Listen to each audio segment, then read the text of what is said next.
आप लोग से जो पूछेंगे ना उसका जवाब देंगे, ठीक है। सारी चीज़ पढ़ाया हुआ है, तो देखते हुए समझते हुए जवाब देंगे। जैसे आपका सबसे पहला टॉपिक शुरुआत की थी आज की क्लास में प्रस्तावना से, है ना। हम लोग संविधान से टॉपिक को करते जा रहे हैं आगे। आज की टॉपिक है आपका प्रस्तावना, ठीक है। तो प्रस्तावना में सबसे पहले हुआ क्या कि प्रस्तावना, देखिए ध्यान देंगे, प्रस्तावना किसी भी देश को अपने संविधान का उद्देशिका भी कहा जाता है। प्रस्तावना को क्या कहा जाता है? उद्देशिका भी कहा जाता है, ठीक है। दूसरी चीज, इस प्रस्तावना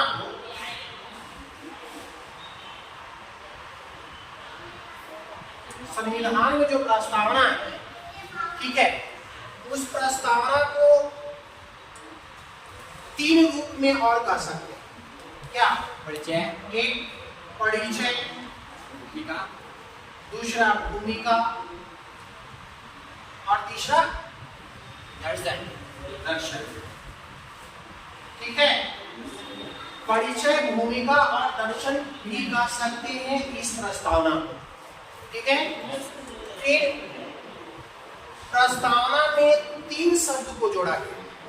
प्रस्तावना में 3 शब्द को जोड़ा गया है। वो शब्द है समाजवादी,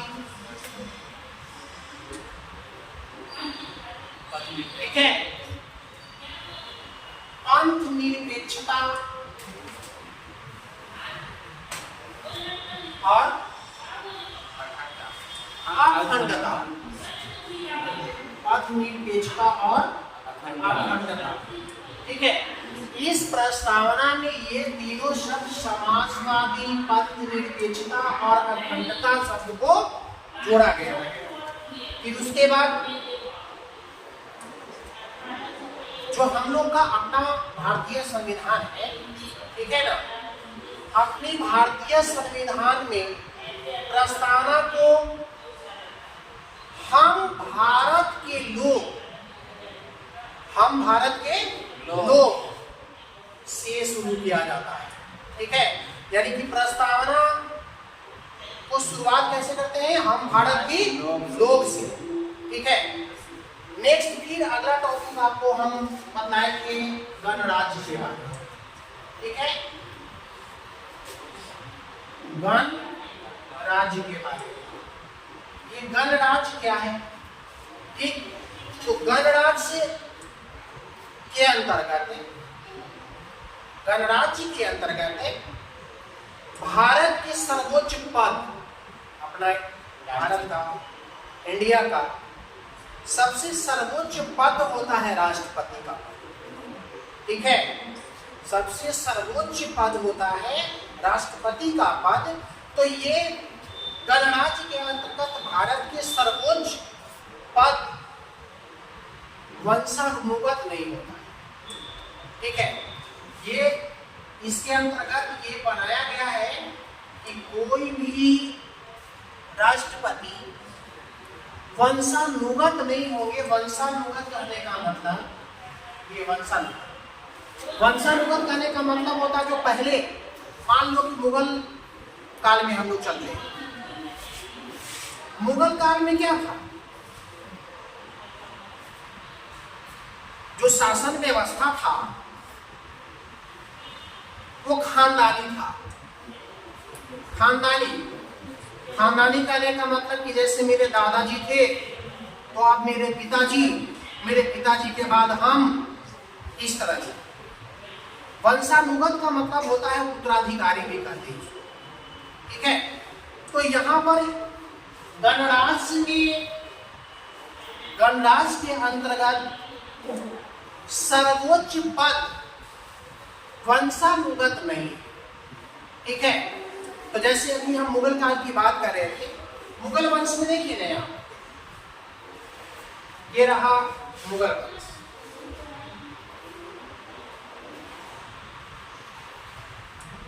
जो वंशानुगत शासक था। कैसे कि मुगल वंश की स्थापना करने वाले थे बाबर। मुगल वंश की स्थापना करने वाले थे बाबर। बाबर की जब मृत्यु हो गई तो कोई दूसरा वंश नहीं हुआ, उसके उत्तराधिकारी वंशानुगत चला। कैसे? तो बाबर का बेटा हुमायूं, हुमायूं के बाद दूसरा उत्तराधिकारी बना अकबर।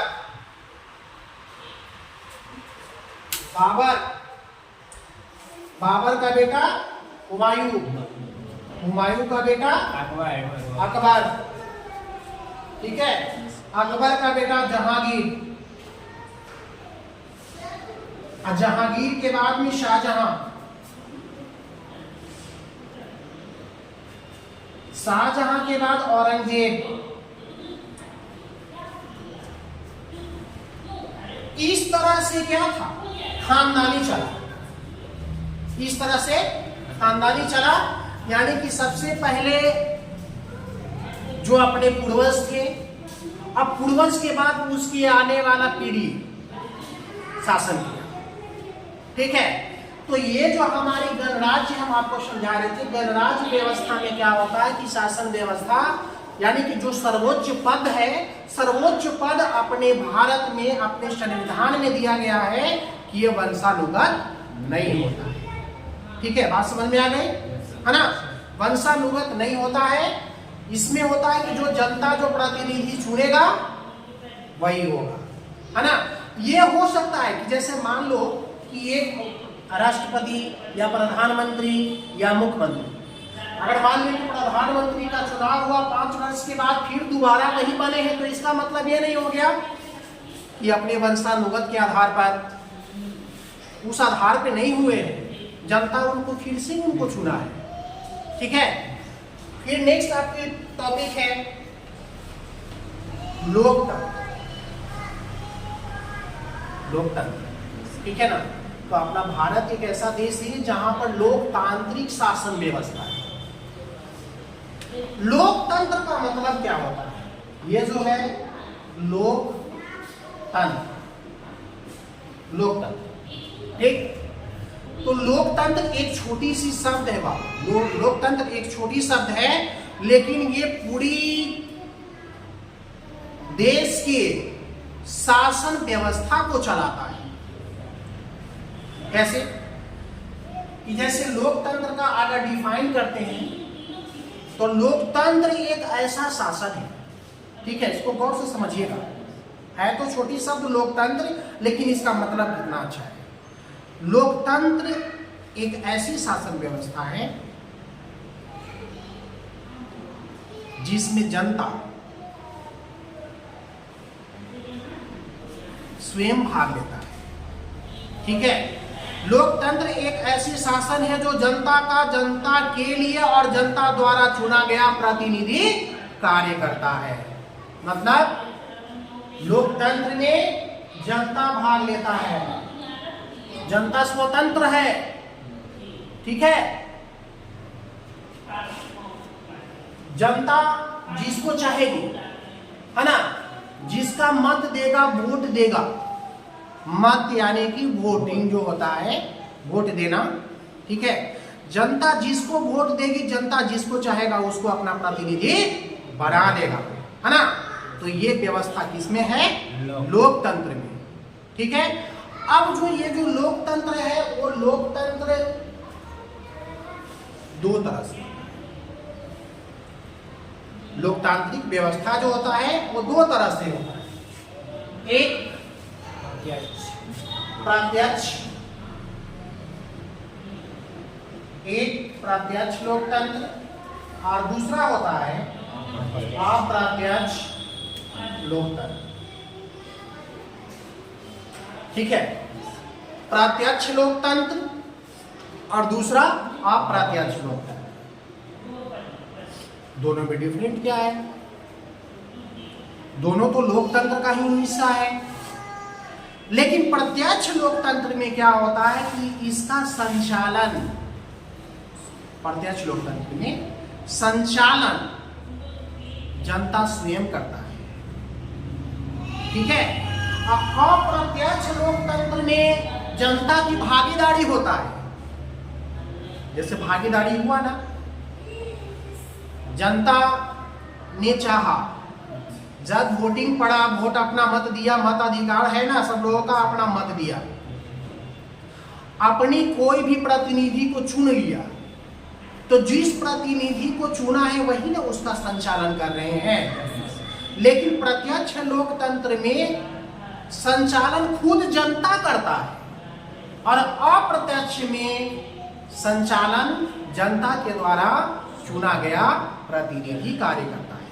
ठीक है, तो ये हो गया लोकतंत्र, लोकतंत्र का भाग, है ना। उसके बाद न्याय। न्याय है ना, देखिए ये न्याय को 3 वर्ग में बांटा गया है। एक सामाजिक न्याय, दूसरा आर्थिक न्याय और तीसरा राजनीतिक न्याय। तीनों क्या है? न्याय है ना। एक सामाजिक, दूसरा आर्थिक और तीसरा राजनीतिक। देखिए तीनों का मतलब क्या है। ये जो सामाजिक न्याय है, सामाजिक न्याय के अंतर्गत व्यवस्था की गई है संविधान में। समझ में आ रहा है ना? Yes, sir. सामाजिक न्याय जिसमें कोई जाति, कोई धर्म, कोई गोरा, कोई काला, कोई सुंदर, कोई अच्छा, ऐसा कोई भेदभाव नहीं है। ठीक है, इसमें जात पात, छुआछूत, ऊंच नीच कहने का मतलब कि कोई हरिजन है तो कोई भूमिहार है, वैसा कोई भेदभाव नहीं है। जैसे लोकतंत्र के माध्यम से जब इलेक्शन होता है, मुख्यमंत्री का मान लिया कि चुनाव हो रहा है, या प्रधानमंत्री के लिए लोकसभा विधानसभा का अगर चुनाव हो रहा है, तो उस चुनाव की जब वोटिंग के बाद उसकी जब गिनती होती है तो क्या उसमें चुना जाता है कि हरिजन कितना दिया, ब्राह्मण कितना वोटिंग दिया, भूमिहार कितना दिया, ऐसा कुछ है? नहीं सर। तो यही है व्यवस्था जो की गई है सामाजिक न्याय में। इस सामाजिक न्याय में जात पात, छुआछूत, ऊंच नीच का कोई भेदभाव नहीं है, यानी सब एक समान है। ठीक है। दूसरी आर्थिक न्याय क्या होता है? आर्थिक न्याय, आर्थिक न्याय में हर एक पर्सन की बात की जा सकती है। ठीक है। आर्थिक न्याय में जैसे योग्य व्यक्ति को नियोजन का समान अवसर प्राप्त हो। आर्थिक न्याय के तहत अधिकार दिया गया है कि अब योग्य व्यक्ति को, योग्य व्यक्ति यानी कि उस लायक है, अपनी उनकी उतना योग्यता है, अगर योग्यता के आधार पर व्यक्ति अगर पाया जाता है तो उसको नियोजन का समान अवसर प्राप्त होगा। भेदभाव के अनुसार किसी भी पद में उसको नहीं रखा जाएगा। जैसे देखो एक बात हम कल की क्लास में किए थे, हिस्ट्री में 12th वाले क्लास में समझाए थे। 1857 की क्रांति उसमें आ गई थी बहुत। ठीक है ना, जिसको सिपाही विद्रोह के नाम से जानते हैं। उसमें प्रशासनिक व्यवस्था में क्या था? प्रशासनिक व्यवस्था में था कि अंग्रेज क्या करते थे कि भेदभाव के आधार पर अपनी सरकारी पद जो होता था, उस सरकारी पद में भेदभाव के आधार पर उनको नियुक्ति होता था। जैसे जो ऊंचा पद मिलता था उसमें अंग्रेज अधिकारी हुआ करते थे, और जो नीचे पायदान की निचली पोस्ट जो होता था उसमें भारतीयों को दे दिया जाता था। ठीक है। अब उसमें अगर मान लिया जाए कि निचले में भी अगर भारतीयों को छोड़ करके और कोई अगर है तब पोस्ट एक ही है ना, लेकिन उसको भत्ता, वेतन भी दोनों के अपेक्षा, वो दूसरे के अपेक्षा भारतीयों को वेतन कम मिलता था। सिपाही के पद पर अगर मान लिया कि भारतीय भी है और सिपाही के पद पर, उसी सिपाही के पद पर अगर कोई अंग्रेज भी है तो अंग्रेज को पैसा ज्यादा और भारतीयों को पैसा कम। ऐसा तो भेदभाव हुआ ना। Yes sir. यानी कि योग्यता है, लेकिन योग्यता के आधार पर नियोजन समान रूप से हुआ नहीं ना हो पा रहा है। ठीक है, नियोजन समान रूप से नहीं हो पा रहा है। अगला टॉपिक था राजनीतिक न्याय। राजनीतिक न्याय में देखिए यहां पर अपनी जो भारत का संविधान है, इस भारत के संविधान में, अपनी संविधान में राजनीतिक न्याय यानी कि यहां पर अन्याय वाली बात नहीं है। न्याय किस तरह से कि कोई भी व्यक्ति अगर जिसका उम्र 18 वर्ष पूरा हो जाता है ना, 18 साल, तो अपना एक मत देने का अधिकार प्राप्त हो जाता है ना। अब वहां पर राजनीतिक न्याय में कोई भेदभाव नहीं है, सिर्फ कंडीशन क्या है, 18 साल उम्र होना चाहिए। ऐसा नहीं है कि ये कद में नाटा है तो नहीं होगा, ये लंबा है तो इसको होगा, ये बड़ा हैंडसम है, सुंदर है तो इसको होगा, काला है इसको नहीं मिलेगा मत का अधिकार, ऐसा नहीं है। राजनीतिक न्याय अपने जो संविधान में जो राजनीतिक न्याय है उसमें एक ऐसा न्याय व्यवस्था शामिल कर दिया गया है कि अगर कोई भी व्यक्ति बस सिर्फ 18 साल का उम्र पूरा कर लेता है ना, तो उसको अपना एक मत देने का अधिकार है। इसमें कौन ब्राह्मण या कोई भी जाति का हो, जात पात के आधार पर मत देने का अधिकार में कोई भेदभाव नहीं। क्या ऐसा है? नहीं है। ठीक है, अगला फिर आगे आपको था पढ़ना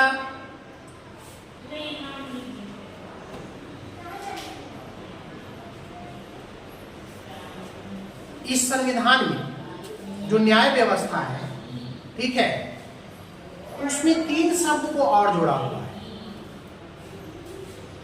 कौन कौन सी शब्द? स्वतंत्रता, ठीक है, ये शब्द स्वतंत्रता। दूसरा समानता, ठीक है, और बंधुत्व। स्वतंत्रता, समानता और बंधुत्व, है ना, यानी कि भाईचारे की भावना। ठीक है, भाईचारे की भावना। एक बात,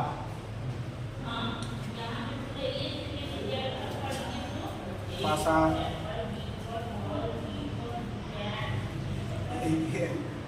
बात बतला देते हैं।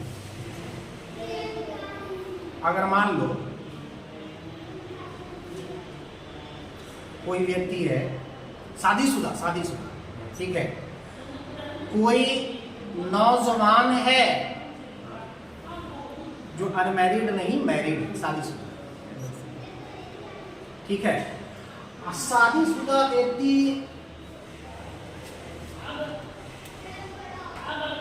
जिसकी पत्नी है और उसकी सास है, ठीक है, तो इस धरती पर सब कुछ खोजोगे, जिसमें सबसे ज्यादा तुमको पत्नी और सास मिल जाएगी। किसकी पत्नी नहीं है ना? कोई वैसा हो सकता है कि जिसको बहन नहीं है, कोई हो सकता है उसका भाई नहीं है, लेकिन अगर कोई नौजवान है तो उसकी पत्नी किसी दिन जरूर है कि नहीं? अब एक बात, जैसे मान लिया जाए कि अब कोई नौजवान से एक प्रश्न पूछा गया कि अगर आपकी पत्नी और आपकी सास दोनों को अगर एक शेर के पिंजरा में डाल दिया जाए, यानी कि मात्र डाल दी जाए या गिर जाए, मान लिया संयोग से शेर की पिंजरा में गिर गई, दोनों गिर गई, माँ और बेटी दोनों गिर गई, है ना? तो उस लड़का से प्रश्न किया गया कि अब आप इन दोनों में की पत्नी को पहले बचाएंगे या अपनी सास को? तुम लोग किसको बचाओगे? है ना? तो देखो, सवाल तो उत्पन्न हो रहा है कि आप पत्नी को पहले बचाएं कि सास को? सास को बचाएंगे तो काम मिलेगा, दूसरी पत्नी है ना, पत्नी तो है।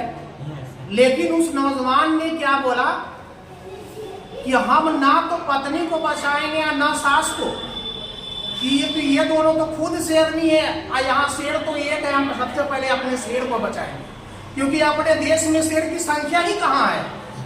और इस देश में इस सास और पत्नी की तरह शेरनी तो पूरा बड़ा हुआ है।